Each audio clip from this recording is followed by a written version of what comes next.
ఈ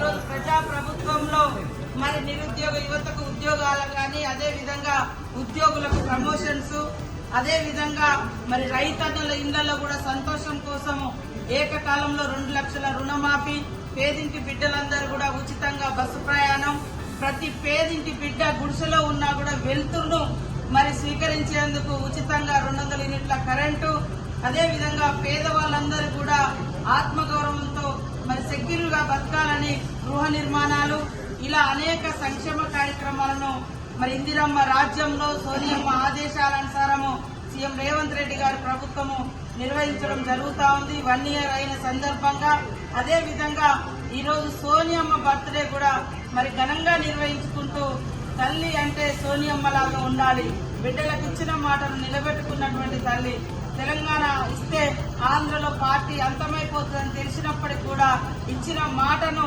కట్టుబడి ఉంది. తన జన్మదినాన్ని పురస్కరించుకొని మరి తెలంగాణ ఇస్తానని ఇచ్చినటువంటి మాటకు కట్టుబడి ఈరోజు తెలంగాణ ఏర్పాటుకు ప్రముఖ పాత్ర పోషించి మరి తెలంగాణ ఇచ్చినటువంటి తల్లి జన్మదినాన్ని మనం ఘనంగా నిర్వహించుకోవడం చాలా సంతోషం. జై సోనియమ్మ, జై సోనియమ్మ.